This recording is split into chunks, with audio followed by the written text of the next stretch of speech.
RJ here, hanging out at the Young Hollywood studio with Jesse Eisenberg. We're ranking girls. You mean other students? Yeah. You think this is such a good idea? I need the algorithm. Alright. I need the algorithm. So what's it like when you're playing somebody that's a real life character? Like, how does that research differ than when you're playing someone that, you know, doesn't necessarily exist? Right. Well, with this, there's so much, you know, video, and there's so much written about Zuckerberg, especially because he's created the most accessible, accessible tool to find out about other people. So of course, there's a lot about him as well. But for that movie, the main thing we were kind of going on was just this wonderful script written by Aaron Sorkin, who's one of the greatest writers ever. So he created the characters that the movie features, and that was kind of the emphasis was on those characters rather than kind of trying to do a biography of Mark Zuckerberg.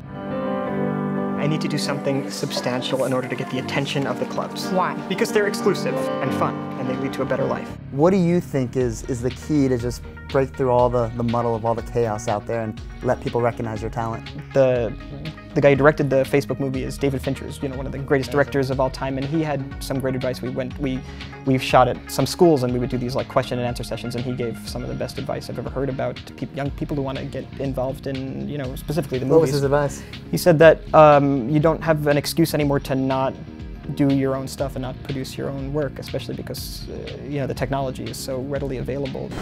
So talk to us about Jesse when you're not working. Like in your downtime, you're in New York, you're not doing the clubs, you're not doing all the crazy stuff. What are you doing?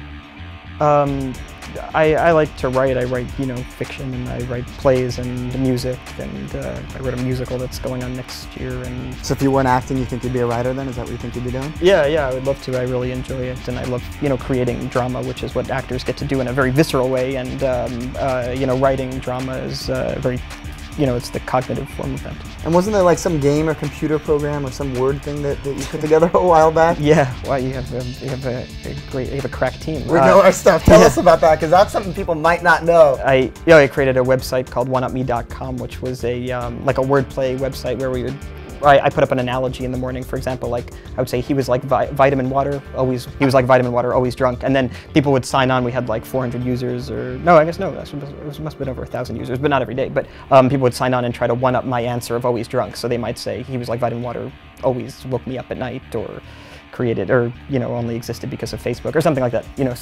But anyway, petered out as quickly as I thought of it. I try to stay out of California. It's a good idea. You're smart. Yeah, I don't live here, and so I'm really not immersed as much as I possibly could be in terms of getting invited to the things that ultimately are awful. I don't understand. Which part? I don't